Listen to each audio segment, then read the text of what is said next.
Zum 50. Geburtstag feiert Discounter-Riese Lidl sich selbst mit großem Tamtam in der schicken neuen Deutschlandzentrale in Bad Wimpfen. Mit dabei etliche Stars und Sternchen. Zum Jubiläum hat man sich sogar eine eigene Kleidungskollektion spendiert. Nicht etwa für Mitarbeiter, sondern für jedermann im Onlineshop erhältlich. Unser Marktcheck-Reporter trägt Probe. Wenn auch eher widerwillig. Ich bin mich echt zum Horst hier. Muss das jetzt sein? Sag mal. Innerhalb kürzester Zeit waren die Produkte ausverkauft. Die sehen so geil aus. Ja, danke, das habe ich schon lange nicht mehr gehört. Wäre das was für Sie auch, so Sachen? Nein? Aus dem Alter sind wir raus. Wie finden Sie das? Schrecklich. Schrecklich. Warum? Gewöhnungsbedürftig. Die Lidl-Logo-Kleidung ist nicht das einzig andere bei Lidl. Der Discounter-Riese erfindet sich pünktlich zum Firmenjubiläum neu. Bietet erstmals ein eigenes E-Bike an. Die Bremsen sind super, die sind klasse. Und engagiert Promis wie Helene Fischer als Werbebotschafter. Helene Fischer wird es nicht zum Discountpreis machen, so viel ist sicher. Doch das Kerngeschäft Lebensmittel bleibt. Ist Lidl besser als andere? Marktcheck checkt Lidl.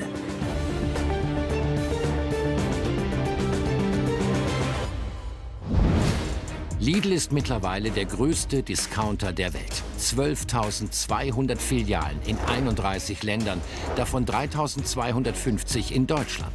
Jahresumsatz unglaubliche 114,8 Milliarden Euro. Vor einem Markt in Mannheim fragen wir Kunden, warum sie bei Lidl einkaufen. Weil es günstig ist. Ich habe alles auf gute Angebote. Ja, und die anderen Geschäfte sind meistens ein bisschen teurer. Die haben immer frisches Gemüse, gell? Und ich kann mir es leisten. Wegen dem Preis, weil es persönlich als Schüler sehr, ja, wie gesagt, günstig ist. Viele hier glauben, dass Lidl besonders günstig ist. Aber stimmt das wirklich? Wir checken den Preis. Wegen der gestiegenen Energie- und Rohstoffpreise ist der Kampf um den Kunden für die Lebensmittelhändler besonders hart. Im Dauerduell der beiden großen Discounter Aldi und Lidl will deshalb keiner teurer sein als der andere. Und auch die beiden großen Supermarktketten Rewe und Edeka ziehen mit und bieten günstige Eigenmarken zum Discountpreis an. Wo zahlen Kunden am wenigsten? Unser Reporter kauft ein. In 4 Märkten in Mannheim am selben Tag. Immer vergleichbare Produkte. Cola, Wasser, Cornflakes, Kaffee, Milch, Zucker und Spaghetti. Eigenmarken von Lidl. Vergleichbare Aldi-Produkte. Produkte der Rewe-Hausmarke Ja und welche der Edeka-Marke Gut und Günstig. In der Mannheimer Innenstadt fragen wir Passanten, welcher Einkauf war wohl am günstigsten? Am günstigsten? Ich würde halt echt Aldi tippen am günstigsten. Weil man kennt ja, der typische Discounter. Gute Frage, was tippst du? Ich tippe auf Aldi. Da habe ich immer gute Erfahrungen in Bezug auf Preis. Ich tippe jetzt auf was, wovon man wahrscheinlich nicht ausgehen würde. Ich tippe auf Rewe. Ich würde tatsächlich Rewe sagen. Ich würde sagen Lidl. Ja, Lidl. Warum? Warum? Weil Lidl macht immer gute Werbung, immer gute Angebote. Ich sag mal Lidl, ich gehe selber dahin und da sind viele günstige Sachen, die sind auch gut eigentlich. Und wo war es nun am günstigsten? Die Cola kostet überall dasselbe. Das Wasser in allen Märkten gleich günstig.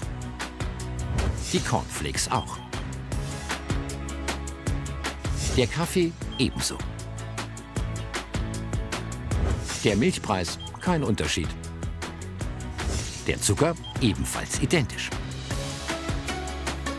Und die Spaghetti gleich teuer. Insgesamt haben wir überall exakt 12,87 € bezahlt. Ehrlich jetzt? Ach krass. Stark, hätte ich jetzt nicht gedacht. Ah, okay, interessant, ja. Krass. Krass. Auf den Cent? Ganz genau? Nee. Wahnsinn. Hätte ich nicht gedacht. Das ist ja eigentlich ganz gut, dass man dann nicht in unterschiedliche Läden muss, um dann das irgendwie zu vergleichen. Aber sind eine Handvoll Produkte an einem Stichtag repräsentativ? Er hat die genauesten Einkaufszahlen Deutschlands. Kassenbon-König Sven Reuter. Er betreibt die Supermarkt-Preisvergleichs-App Smaggle, in die Nutzer Kassenbons hochladen. Viele Millionen Belege hat sein Unternehmen bereits gesammelt. In der Regel kosten die Produkte auf den Cent genau gleich viel. Natürlich, wenn Preise angehoben werden oder gesenkt werden, dann dauert es mal 1, 2, 3 Tage, da ist der Preis unterschiedlich. Aber spätestens nach wenigen Tagen sind sie wieder auf dem gleichen Niveau. Das ist so. Und er hat noch mehr herausgefunden und will uns das anhand eines Beispiels demonstrieren. Lidl, aber auch Aldi, reduzieren eher selten die Preise für Markenartikel. Dabei können Kunden besonders bei solchen Angeboten sparen. Wir sind heute Morgen losgezogen und haben einfach 16 beliebige Produkte ausgewählt und haben die gekauft bei Lidl. Und wir haben dafür 31,70 € gezahlt. Die gleichen Produkte haben wir dann beim Wettbewerb gesucht. Wir haben gezielt natürlich darauf geachtet, dass wir sie in der Aktion kaufen können und haben dort deutlich gespart, und zwar 37,5% und haben 19,81 € gezahlt. Allerdings musste er dafür auch in 4 verschiedenen Märkten einkaufen gehen. Den Aufwand will nicht jeder betreiben. Sven Reuters Analysen zeigen aber auch ein weiteres Lidl-Phänomen. Selbst wenn der Discounter Preise reduziert, sind diese nicht unbedingt die besten Schnäppchen. Oft gibt es die gleichen Produkte zur gleichen Zeit anderswo noch billiger. Zum Beispiel dieses Eis. Es wurde eben angeboten in der Aktion, Sonderpreis. Hier ist das aktuelle Prospekt. Jetzt können wir uns das eben mal anschauen. Da sehen wir es, also normalerweise kostet eben das Produkt 3,99 € und Lidl bietet es eben für 2,29 € an. Und das ist natürlich ein guter Preis, sieht man auch 42%, aber wir sagen immer, man sollte auch wirklich die Aktion miteinander vergleichen. Und zufälligerweise ist uns eben aufgefallen, dass das Eis auch bei Rewe angeboten wird.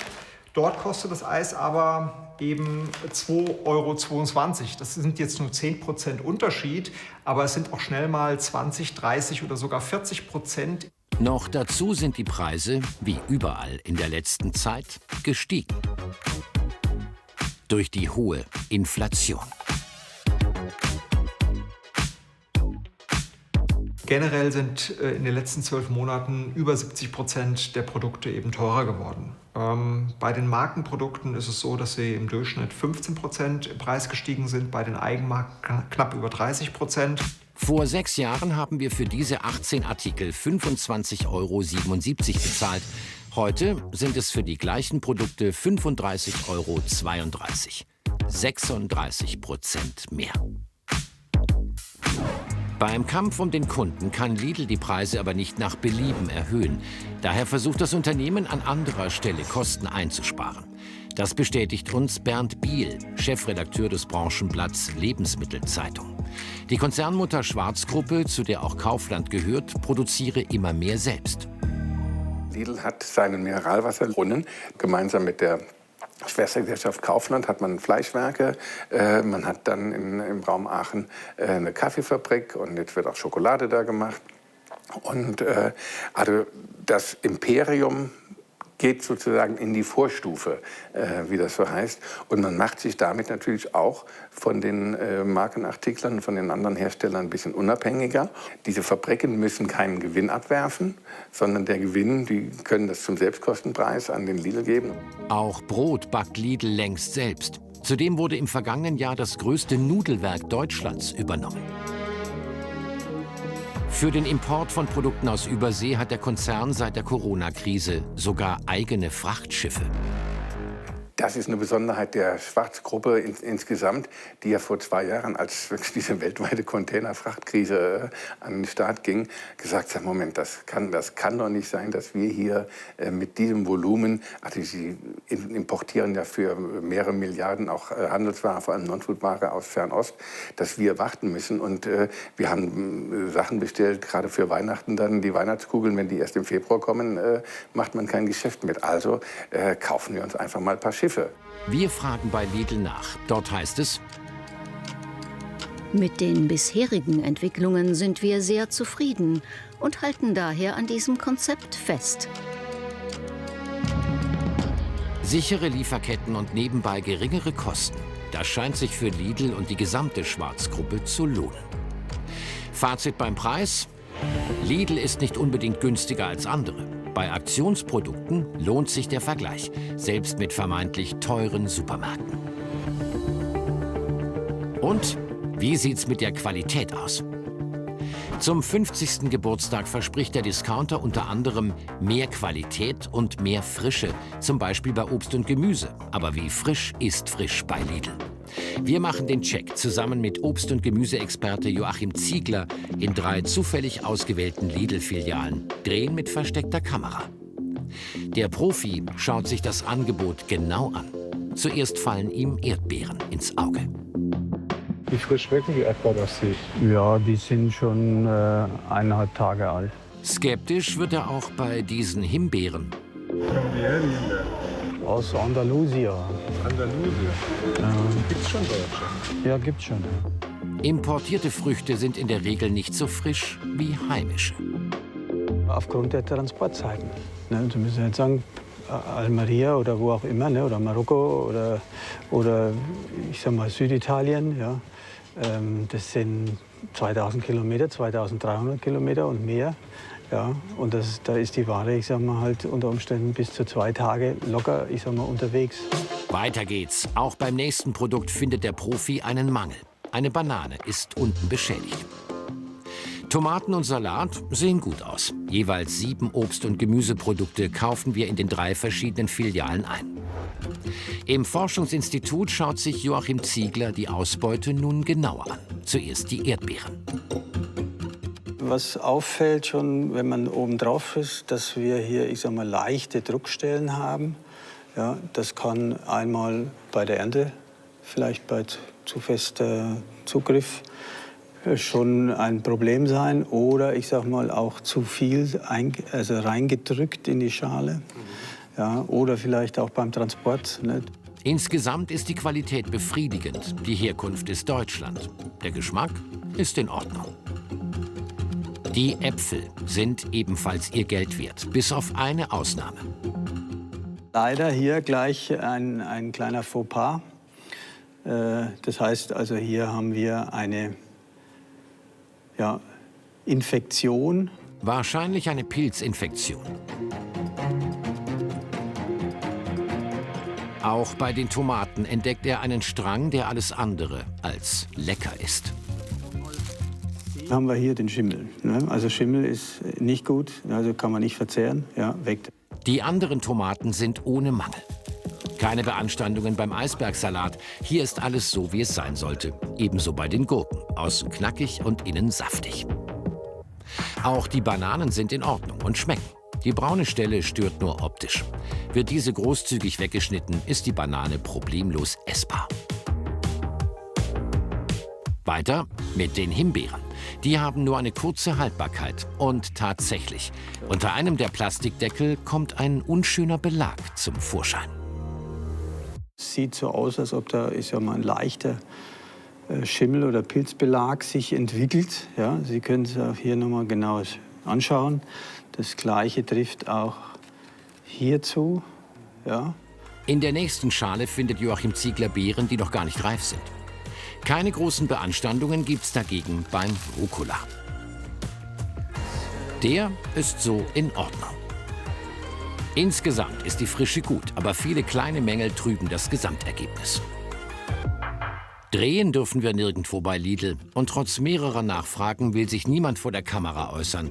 Wir erhalten nur schriftliche Statements. Dort verweist Lidl auf seine Frischebeauftragten, die in jeder Filiale die Ware mehrmals täglich überprüfen würden. Außerdem heißt es: Obwohl wir ein engmaschiges Kontrollsystem haben, können aufgrund von natürlichen Schwankungen bei Obst und Gemüse leider in Einzelfällen Beanstandungen auftreten. Nicht nur bei Obst und Gemüse will Lidl Topware anbieten, auch bei den Non-Food-Produkten aus dem Mittelgang oder dem Online-Shop. Der neueste Clou von Lidl, ein eigenes E-Bike für 1.499 €. Seit diesem Sommer als Damen- und Herrenmodell zu haben. Ein sogenanntes Urban E-Bike. Puristische Fahrräder, die vor allem für den Stadtverkehr gedacht sind. Das E-Bike der Eigenmarke Krivit hat einen Hinterradnabenmotor mit 250 Watt. Dabei kommt es völlig ohne Schaltung aus. Es gibt nur einen Gang. Alles wird durch den Motor geregelt. Das Herrenmodell gibt es nur in Schwarz. Es hat hydraulische Scheibenbremsen. Der Akku ist in der Sattelstütze versteckt. Die Kabel sind im Rahmen unsichtbar verlegt. Das E-Bike hat einen Riemenantrieb statt Kette. Öl an der Hose war gestern. Nutzer können zwischen 5 verschiedenen Fahrstufen wählen. Eine Reichweite bis zu 70 Kilometer wird versprochen. Am Heidelberger Neckarufer zeigen wir das Rad Passanten und lassen sie Probe fahren. Dass es von Lidl ist, verraten wir erst einmal nicht. Ohne Probleme finden sich alle zurecht. Das Prinzip des Rads, alles dran, was wichtig ist, ohne unnötigen Schnickschnack. Was halten Sie von Lidls neuestem Clou? Wow. Ich mag das Fahrrad. Schon gut. Ja. Schnell. Ist ganz cool. Fühlt sich ziemlich einfach an. Wir lassen schätzen. Was kostet das E-Bike? Ich glaube 2,5. Wenn wir so was um die 3,5 schätzen. 5.000, sowas. 2003. Keiner rechnet mit den knapp 1.500 €. Echt? Ja. Ah, cool. Bei Lidl. No way. Bei Lidl. Ja. Krass. Erstaunlich, günstig, passend zu Lidl. Günstig vielleicht, aber auch gut. Das soll er für uns herausfinden. Dirk Zedler ist Fahrrad- und E-Bike-Experte. Der staatlich vereidigte Gutachter schaut sich das Urban X-Bike ganz genau an, testet Verarbeitung, Bremsen und den Antrieb. Wir haben ein sogenanntes moderndeutsch Single Speed, also wir haben nur einen Gang. Das hat natürlich dann macht eine einfache Technik. Ich habe keine Wartung, aber ich habe natürlich auch die Schwierigkeit, wenn der Berg kommt, dass ich nicht zurückschalten kann. Im eher flachen Ludwigsburg ist das aber kein großes Problem. Dirk Zedler ist überrascht. So viel E-Bike für so wenig Geld, das hatte er nicht erwartet. Ja, das Rad macht einen soliden Eindruck. Das heißt, es ist wendig, aber trotzdem fahrstabil. Die Bremsen sind super, die sind klasse. Aber dann merkt man schon die fehlende Getriebe, dass man keine Gänge hat. Also wenn es bergauf geht, muss man halt langsam und kräftig treten. Und wenn es dann ein bisschen schneller wird, dann muss man ganz schnell treten. Also bergauf, bergab ist nicht die Domäne von dem Fahrrad. Im Praxischeck schneidet das Urban Bike schon mal gut ab. Jetzt nimmt Dirk Zedler es komplett auseinander. Die einzelnen Komponenten sind von guter Qualität, kommen teilweise von bekannten Herstellern. Jetzt der Härtetest im Labor. Sämtliche Teile werden Normprüfungen unterzogen. Die Sattelstütze zum Beispiel muss 100.000 Lastwechsel ohne Risse oder Brüche überstehen. Lenker und Vorbau werden 200.000 Mal hoch und runter gedrückt. Auch den sogenannten Impact-Test. Ein harter Einschlag, der einen Bordsteincrash simuliert, muss das Lidl-Rad überstehen. Oft sind diese Billigangebote so, dass dann wirklich was auseinanderfällt. Das war in dem Fall nicht der Fall. Das Urban E-Bike von Lidl. Viel Fahrrad für wenig Geld. In der Stadt prima geeignet. Für eine Schwarzwaldtour mit nur einem Gang eher weniger. Zurück zu den Lebensmitteln. Bei unserer Recherche entdecken wir Überraschendes. Cola-Getränke gehören zu den Bestsellern bei Lidl. Die Eigenmarke Freeway wird noch häufiger verkauft als die ebenfalls erhältliche Coca-Cola. Und hier wollen wir checken, welche Cola am besten schmeckt. Das SWR Sommerfestival in Ingelheim Anfang Juli.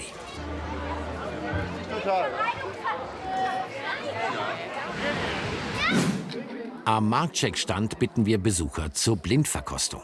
Im Vergleich Fritz Cola, Coca-Cola, Pepsi, River Cola von Aldi und Freeway Cola von Lidl. Ohne zu wissen, was ist, wird fleißig probiert. Eine Cola nach der anderen. Per Ball wird abgestimmt, welche am besten schmeckt. Ich sag die 5. Ja, die 5. Die 5, okay. 5 ist Freeway Cola von Lidl. Oh, echt? Oh, hätte ich nicht gedacht. Das wäre jetzt Coca-Cola. Ja. 2. 2 schmeckt Ihnen am besten? Ja. Was glauben Sie, was es ist? Coca-Cola? Ha! Auch 3 schmeckt mir am besten, ja. Okay, können Sie sagen, was ist? Okay, das geht doch. Das geht doch. Das geht doch. Ja. 5. Ihre neue Lieblingscola ist Freeway von Lidl. Ja. Doch die Lidl-Cola kommt nicht bei allen gut an. Oh.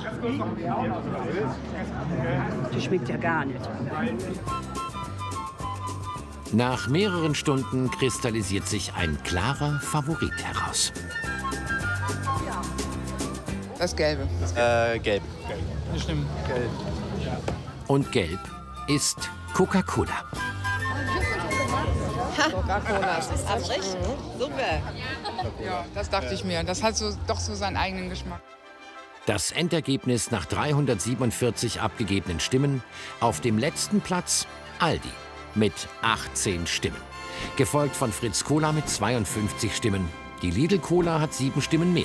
Deutlich mehr mit 78 Pepsi. Und klarer Sieger ist Coca-Cola mit 140 Stimmen. Der Klassiker hat in der Blindverkostung also am meisten überzeugt. Die deutlich günstigere Freeway Cola von Lidl liegt im Mittelfeld. Gleich im Qualitätscheck: hauptberufliche Brotprüfer probieren Backwaren von Lidl. Und wir rechnen nach. So hat Lidl bei Ökotest und Stiftung Warentest in den vergangenen 3 Jahren abgeschnitten. Vorher wollen wir aber wissen, wie gut ist das Image von Lidl. Freitagabend in Mannheim, Helene Fischer-Konzert in der SAP-Arena. Tausende Fans strömen zu ihrem Idol. Haben Sie schon mitbekommen, für wen die Sängerin neuerdings wirbt? Wir geben mögliche Lösungen vor, doch die Helene-Fans wissen längst Bescheid. Lidl. Lidl. Lidl. Lidl. Für Lidl.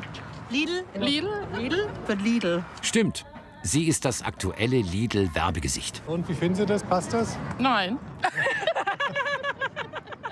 Wieso? Weil ich nicht denke, dass Frau Fischer im Lidl einkaufen geht. Also die kennt was Besseres machen. Ja, ich finde es nicht. Das ist zu weit noch unten abgelassen. Ja, ganz ehrlich. Hat sie nicht notwendig. Hat sie nicht notwendig. Nee. Ich finde es ein bisschen merkwürdig, muss ich sagen. Also ich war ein bisschen irritiert davon. Ich dachte, das ist ein bisschen arg billig, was sie jetzt macht. Ne? Und das ist der Werbespot dazu. Zumindest für die Kamera geht Helene Fischer bei Lidl einkaufen. Helene Fischer?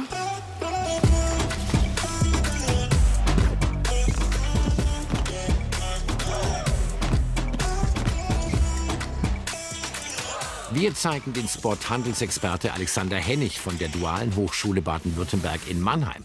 Deutschlands erfolgreichste Sängerin und ein Discounter. Wie passt das zusammen?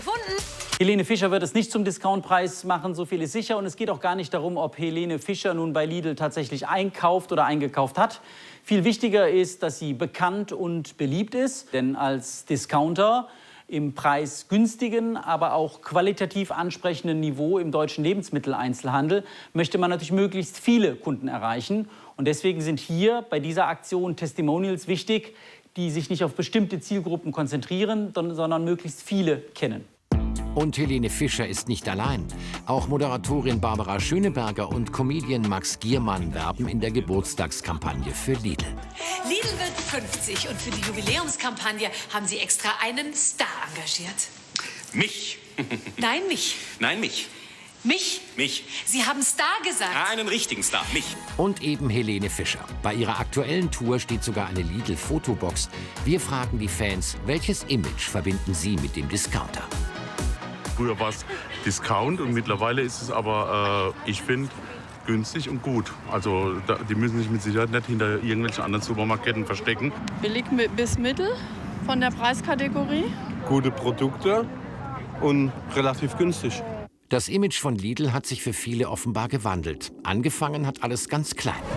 1858 wird in Heilbronn die Südfrüchtehandlung A. Lidl und Company gegründet.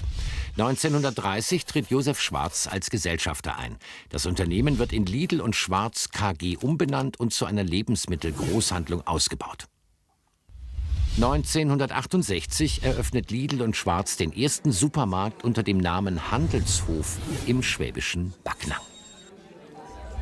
1973 öffnet der erste Lidl-Discountermarkt in Ludwigshafen-Mundenheim seine Türen. 11 Jahre nach Aldi. Man entscheidet sich gegen die Namensbezeichnung nach dem Familiennamen Schwarz, denn ein Besuch des Schwarzmarkts erscheint nicht seriös genug.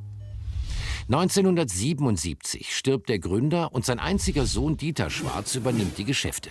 Er gilt als sehr öffentlichkeitsscheu. 1978 werden die Unternehmensaktivitäten in die Bereiche Discounter unter dem Namen Lidl und Vollsortimenter unter dem Namen Kaufland aufgeteilt. Neben den Lebensmitteln vertreibt Lidl auch wöchentlich wechselnde Aktionsartikel, die nicht zum Bereich Lebensmittel gehören. 1989 wird Lidl international. In Frankreich eröffnet die erste europäische Lidl-Filiale. 2020 ist Lidl gemessen am Umsatz der größte Discounter der Welt. 2021 eröffnet Lidl seine neue Deutschlandzentrale in Bad Wimpfen mit Platz für bis zu 1500 Mitarbeiter, inklusive Kita, Fitnessstudio und eigenem Lidl-Markt. 2023 feiert Lidl seinen 50. Geburtstag. Für den Hamburger Markenforscher Oliver Edicchiello eine echte Erfolgsgeschichte. Lidl hat eigentlich begonnen als ein Schmuddelkind. Ne? Keiner wollte zu Lidl, billige Produkte, kein schönes Ambiente. Heutzutage, wenn man sich das jetzt genauer anschaut, dann sagt man, also Lidl gehört zu Deutschland wie der VW. Was sehr, sehr Besonderes, ist eigentlich ein Teil unserer Alltagskultur. Lidl ist der einzige Lebensmittelhändler, der es in die Liste der 10 wertvollsten Marken aus Deutschland geschafft hat, liegt auf Platz 9, noch vor Adidas. Als Lidl auf den Markt trat, da waren sie zunächst klarer Nachahmer von Aldi und deswegen auch immer kleiner. Seit einigen Jahren sind sie aber deutlich erfolgreicher, insbesondere international. Und was den Umsatz angeht, haben sie Aldi mittlerweile weit überflügelt. Auch mit immer wechselnden Aktionsprodukten will Lidl Kunden in die Filialen locken. Die Geburtstagskollektion allerdings eher ein Marketing-Gag. Da geht es ja nicht um große Verkäufe. Da geht es auch nicht darum, dass man in irgendeiner Art und Weise jetzt nun darstellen will, dass wir alle in Lidl-Klamotte herumlaufen. Darum geht es nicht, sondern es geht um etwas anderes. Nämlich die Tatsache, dass Lidl inzwischen dieses Selbstvertrauen entwickelt hat, dass es sich selber persiflieren kann, sich selber über sich lustig machen kann. Und wem das gar nicht gefällt? Lidl bietet seinen Kunden eine Geld-Zurück-Garantie.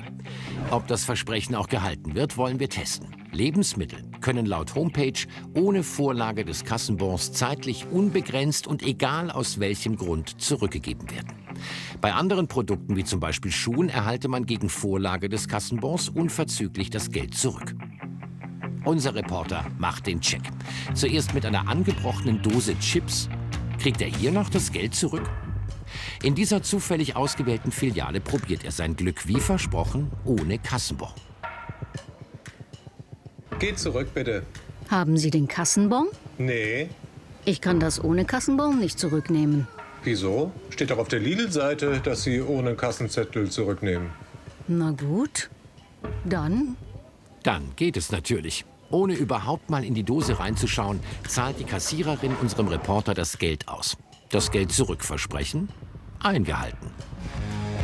Wir steigern die Dreistigkeit, diesmal mit Kaffeepads. Von 40 Stück nehmen wir 30 raus. Kriegt man trotzdem das Geld zurück? Wieder geht unser Reporter in eine zufällig ausgewählte Filiale, diesmal eine andere. Hallo, das müsste ich zurückgeben. Die haben irgendwie Schimmel gehabt. Ich weiß auch nicht warum. Ja? Ja, plötzlich. War eigentlich erst kurz auf. Ein kurzer Blick, dann wird ausgezahlt. Das ist aber unkompliziert bei Ihnen.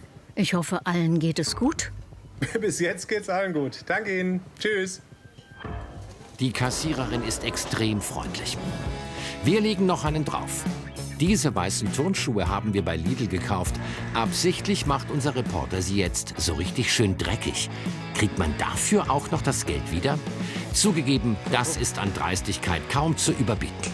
In dieser Filiale probiert unser Reporter sein Glück. Hallo, muss ich zurückgeben, bitte? Fassungslos starrt die Kassiererin auf die Schuhe und funkt erst mal Verstärkung an. Ich habe hier einen Kunden, der hat Schuhe. Der bringt Schuhe zurück, die dreckig sind. Gehen Sie mal hier an die Seite. Da muss jemand vorkommen. Ja? Ja. Eine Kollegin kommt. Ja, die sind ein bisschen dreckig geworden. Die sind ja schon getragen. Klar habe ich die getragen, aber ich kann sie ja trotzdem zurückgeben. Na, schauen Sie sich die mal an. Also hier steht, ich kann ohne umfassende Geld-Zurück-Garantie, zeitlich unbegrenzt, egal aus welchem Grund. Sie haben die aber schon angehabt und getragen. Passen halt nicht richtig, habe ich dann bemerkt. Ach so? Und das sieht dann so aus, wenn die nicht passen? Ja. Also das ist jetzt eine Ausnahme, dass ich Ihnen die Schuhe zurücknehme. Das geht normal gar nicht. Tatsächlich bekommt unser Reporter in diesem bewusst übertriebenen Check das Geld zurück. Zum Nachahmen ist das natürlich nicht geeignet. Dass Lidl mit seinem Serviceversprechen deutlich über die gesetzlichen Vorgaben hinausgeht, wundert Handelsexperte Alexander Hennig nicht. Denn zufriedene Kunden sind für Discounter enorm wichtig. Das kommt noch aus den Anfangszeiten des Discounters, denn da lag der Fokus auf dem günstigen Preis.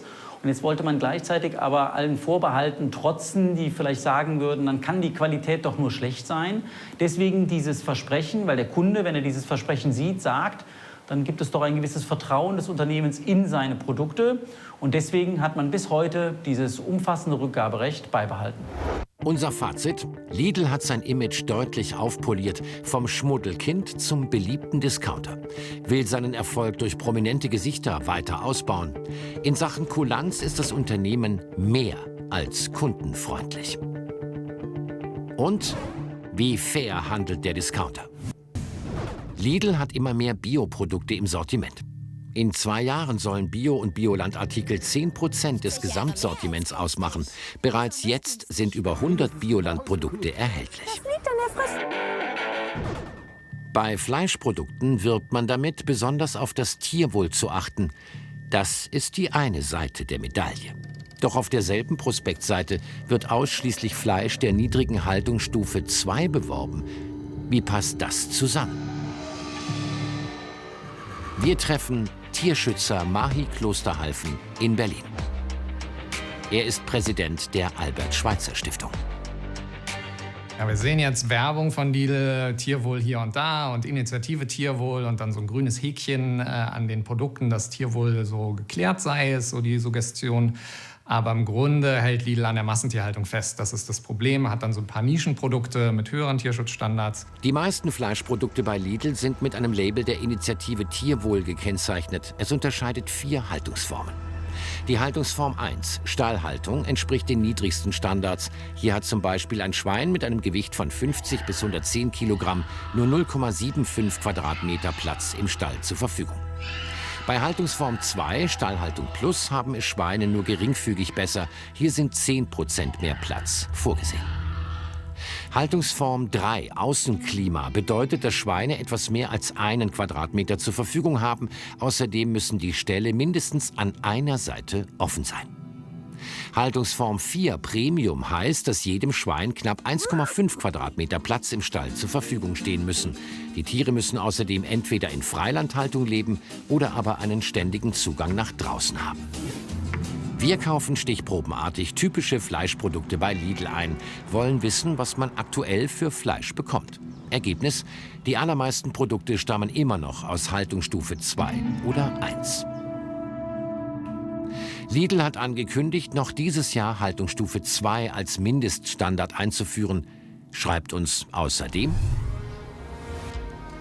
Wir haben uns das Ziel gesetzt, dass mindestens 25% des gesamten Frischfleischsortiments bis Ende 2024 aus der Haltungsform 3 und 4 stammt.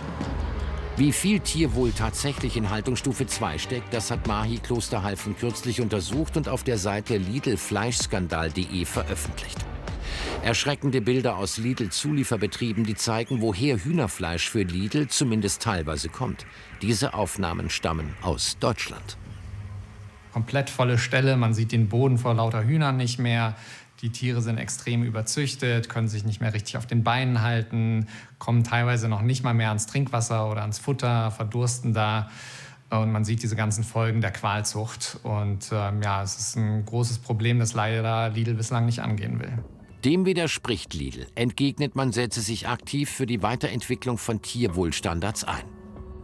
Lidl ist ja im Grunde der Auftraggeber, ne? Die sagen, wie sollen die Standards aussehen, unter denen das Fleisch produziert wird, unter denen die Hühner gemästet werden und können das ganz genau bestimmen. Und leider sagt Lidl, wir nehmen den gesetzlichen Mindeststandard oder wir gehen so minimal drüber.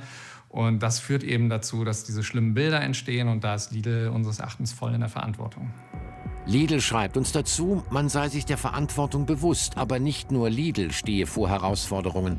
Und der Discounter betont sein Engagement im Bereich der Haltungsformen. Mahi Klosterhalfen kritisiert nicht nur die Zustände in den Ställen. In einer deutschlandweiten Untersuchung hat er Hühnerfleischprodukte von Lidl untersuchen lassen, mit katastrophalem Ergebnis. Wir haben 51 Laborproben nehmen lassen und die untersuchen lassen auf antibiotikaresistente Keime und andere Krankheitserreger. Und das Ergebnis war ziemlich katastrophal. 71% aller Proben hatten diese antibiotikaresistenten Keime. Wir hatten auch Salmonellen, Enterokokken, das ist quasi das ganze Programm an Krankheitserregern, das man befürchten muss in der Flügelmast, haben wir dann auch gefunden auf dem Fleisch tatsächlich. Lidl kann diese Ergebnisse nicht nachvollziehen, schreibt uns: Unsere eigenen strengen Kontrollen und Qualitätssicherungsmaßnahmen stellen die Verkehrssicherheit unserer Produkte zuverlässig sicher. Wir machen eine Stichprobe und kaufen bei Lidl ein. Hühnchenfleisch in 5 verschiedenen Filialen in Baden-Württemberg und Rheinland-Pfalz. Diese lassen wir in einem Labor untersuchen. Ergebnis: In allen Proben konnten die Darmbakterien E. coli und Enterokokken nachgewiesen werden, allerdings in geringen Mengen ohne gesundheitliches Risiko. Lidl argumentiert, Geflügelfleisch sei grundsätzlich anfällig für Keimbelastung. Das Unternehmen arbeite auch hier an Lösungen und Verbesserungen. Und wie geht Lidl mit seinen rund 93.000 Mitarbeitern um? Mitte der 2000er gab es einen Skandal mit der Veröffentlichung des Schwarzbuchs, von hohem Druck auf Mitarbeiter und Lieferanten bis hin zu Bespitzelung mit Kameras.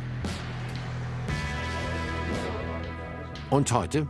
Von großen Skandalen keine Spur. Lidl zahlt mindestens 14 € pro Stunde, mehr als den gesetzlichen Mindestlohn, gibt 30 Tage Urlaub. Das Unternehmen ist transparenter geworden. Als einer der wenigen Lebensmittelhändler legt Lidl auf seiner Homepage Lieferanten offen. Ergebnis bei der Fairness: Beim Tierwohl hat Lidl noch Luft nach oben. Beim Hühnchenfleisch kaum Beanstandungen. Beim Umgang mit Mitarbeitern keine uns bekannten größeren Probleme. Zurück zur Qualität. Backwaren von Lidl gehören zu den meistverkauften Produkten des Discounters. Sie werden angeblich mehrmals täglich frisch gebacken. Wir besuchen die Akademie des Deutschen Bäckerhandwerks in Weinheim. Hier hat das Deutsche Brotinstitut seinen Sitz. Und hier wollen wir Produkte aus der Backtheke checken. Im Vergleich Lidl, Aldi und Rewe. Manfred Stiefel und Daniel Plum sind Bäckermeister und hauptberufliche Brotprüfer. Für uns nehmen sie die Backwaren genau unter die Lupe. Welche Produkte woher stammen, wissen sie nicht. Zuerst die Brötchen. Die klassischen Brötchen von Rewe sind nichts Besonderes. Die von Aldi etwas knackiger und besser. Deutliche Kritik gibt es an den Lidl-Brötchen. Man sieht, dass die jetzt zu wenig Garzeit haben, dadurch, reißen dass ja sie schon hier so auf, gerissen ne? sind. Richtig, Ne?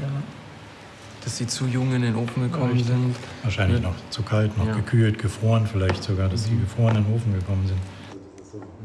Hier siehst du auch, guck mal, hier den weißen Rand. Das ist kein gutes Zeichen. Also die waren schon mal, wie gesagt, vorgebacken, so würde ich vermuten. Lidl dazu: In unseren über 3250 Lidl-Filialen backen wir täglich mehrmals frisch. Unsere Backwaren, wie zum Beispiel Brot und Brötchen, werden als Teiglinge oder schonend vorgebackene Rohlinge tiefgekühlt in die Filialen geliefert. Sie können auch geschmacklich nicht überzeugen. Ein Bäckerlehrling würde damit nicht durch die Prüfung kommen. Ja, dem würde gebeten werden, noch mal in einem halben Jahr sich noch mal vorzustellen und sich mit dem Thema noch mal auseinanderzusetzen. Der würde durchfallen. Lidl kontert, die Qualität der Produkte werde regelmäßig überprüft. Bei den Brezeln kann Lidl dagegen punkten. Aussehen, Knackigkeit und Geschmack sind gut.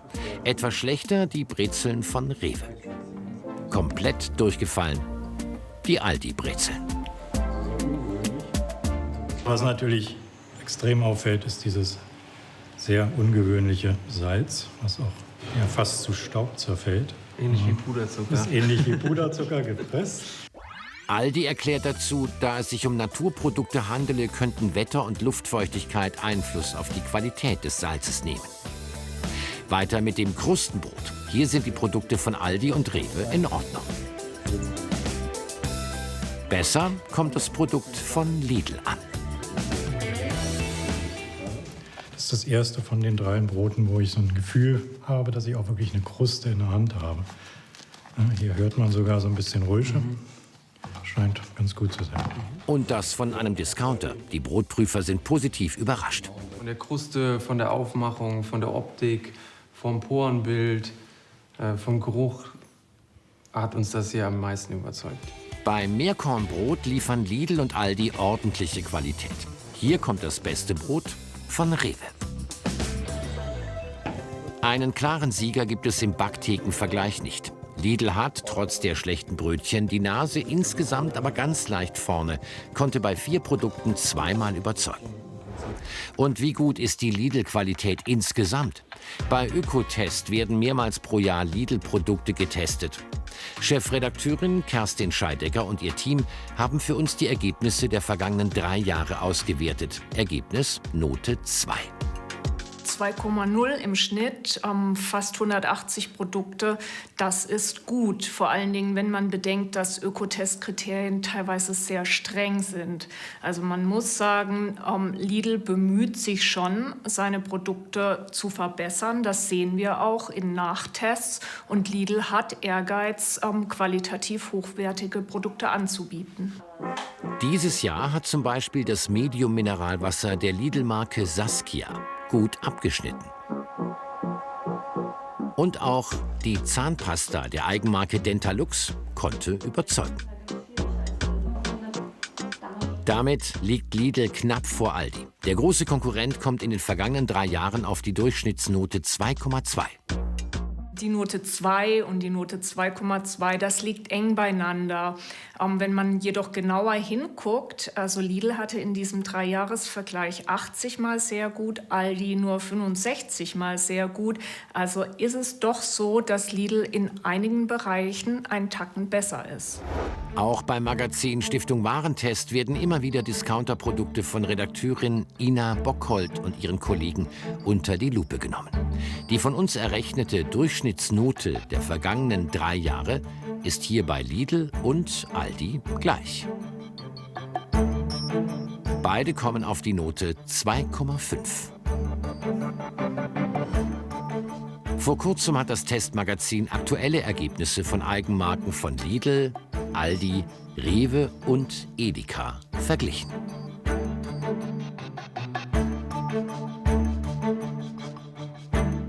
Wenn man den Vergleich anstellt zwischen den 4 größten Lebensmittelhändlern, dann ist es so, Lidl steht auf Platz 1, aber wirklich ganz knapp vor Aldi, vor Rewe und Edeka. Das Ergebnis unseres Lidl-Checks. Die Qualität der Produkte bei Lidl ist insgesamt gut. Bis auf wenige Ausnahmen, zum Beispiel beim Obst und den Brötchen. In Sachen Fairness tut sich was, aber es ist noch eine Menge Luft nach oben. Haltungsstufe 2 als Standard ist zu wenig. Das Image von Lidl hat sich gewandelt. Gut und günstig, so nehmen viele Kunden den Discounter wahr. Stars wie Helene Fischer sollen die Beliebtheit weiter steigern. Beim Preis ist Lidl per se nicht günstiger als andere. Selbst bei Angeboten lohnt sich der Vergleich. Innerhalb von 50 Jahren hat sich Lidl von einer kleinen Filiale in Ludwigshafen zum größten Discounter der Welt entwickelt. Und in der Zentrale in Bad Wimpfen will man dafür sorgen, dass das auch so bleibt. Marktcheck checkt Lidl.